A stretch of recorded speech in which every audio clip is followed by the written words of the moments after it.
Hello दोस्तों, मेरे YouTube channel पर आपका स्वागत है। अगर आपको मेरी कहानियाँ पसंद आती हैं तो चैनल को लाइक और सब्सक्राइब करना ना भूलें। आज मैं आपको राम दरबार में हुए एक अनोखे न्याय के बारे में बताऊंगी। भारत में राम राज्य को सबसे न्यायपूर्ण व्यवस्था माना जाता है। राम और सीता की कहानी तो भारत में सबने सुनी है, जिसमें राम सीता को रावण से बचाते हैं लंका पर आक्रमण करके। पूरी रामायण यही तो है। लेकिन वानर सेना और हनुमान जी से मिलने से पहले, यहाँ तक कि अयोध्या से वनवास लेने से पहले, श्री राम अपने भाई लक्ष्मण के साथ जनता को न्याय देते थे। जानिए भगवान राम राज्य से जुड़ी एक रोचक घटना के बारे में जो राम और रावण युद्ध से पहले की है। पुराणों में राम के बारे में एक बहुत ही सुंदर कहानी है। प्राचीन काल में इस देश के उत्तरी भाग में एक बहुत प्रसिद्ध मठ था जिसे कालिंजर के नाम से जाना जाता था। कालिंजर मठ उस समय का एक प्रसिद्ध मठ था। यह रामायण काल से पहले की बात है। रामायण का मतलब है लगभग 5000 साल पहले।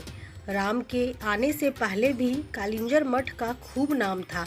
राम को बहुत न्यायप्रिय और कल्याणकारी राजा माना जाता था। वह हर दिन दरबार में बैठकर लोगों की समस्याएं हल करने की कोशिश करते थे। एक दिन शाम को जब दिन ढल रहा था, उन्हें दरबार की कार्यवाही समेटनी थी।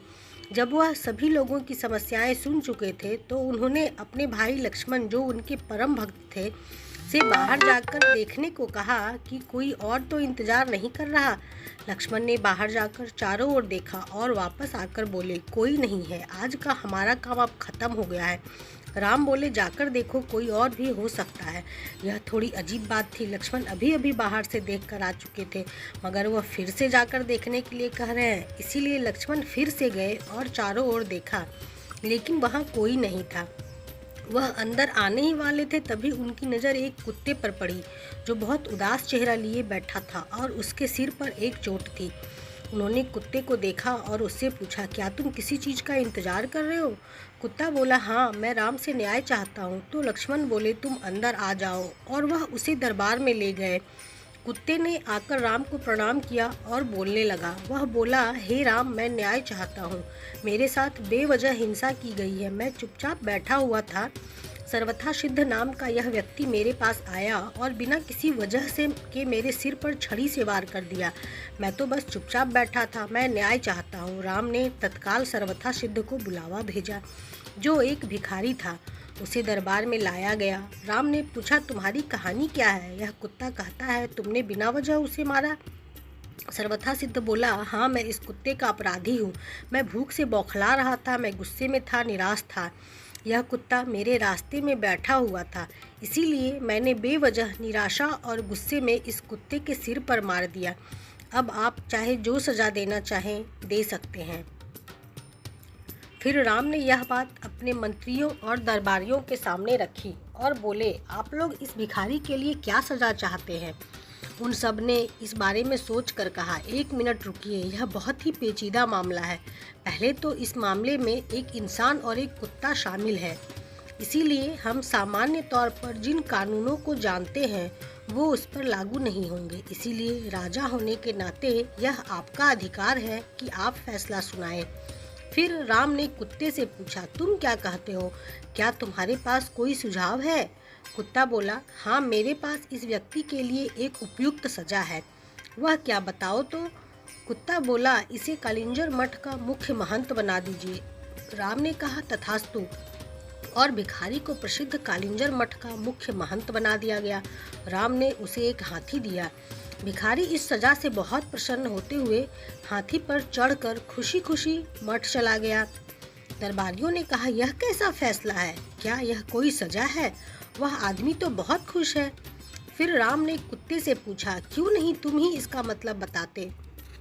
कुत्ते ने कहा, पूर्व जन्म में मैं कालिंजर मठ का मुख्य महंत था और मैं वहाँ इसीलिए गया था क्योंकि मैं अपने आध्यात्मिक कल्याण और उस मठ के लिए सच्चे दिल से समर्पित था, जिसकी बहुत से दूसरे लोगों के आध्यात्मिक कल्याण में महत्वपूर्ण भूमिका थी।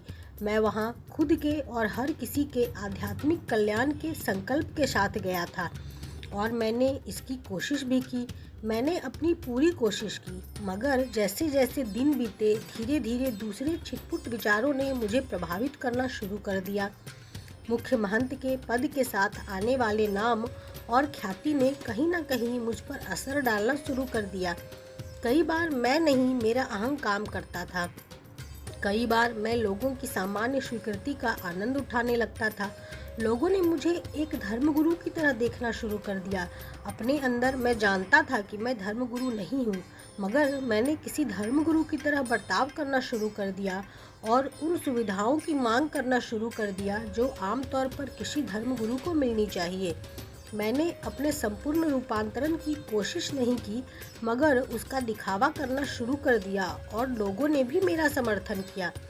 ऐसी चीज़ें होती रहीं और धीरे धीरे अपने आध्यात्मिक कल्याण के लिए मेरी प्रतिबद्धता घटने लगी और मेरे आसपास के लोग भी कम होने लगे। कई बार मैंने खुद को वापस लाने की कोशिश की, मगर अपने आसपास जबरदस्त स्वीकृति को देखते हुए मैं कहीं खुद को खो बैठा। इस भिखारी सर्वथा सिद्ध में गुस्सा है, अहंग है, वह कुंठित भी है। इसीलिए मैं जानता हूँ कि वह भी खुद को वैसा ही दंड देगा जैसा मैंने दिया था। इसीलिए यह उसके लिए सबसे अच्छी सज़ा है। उसे कालिंजर मठ का मुख्य महंत बनने दीजिए। बोलो जय श्री राम।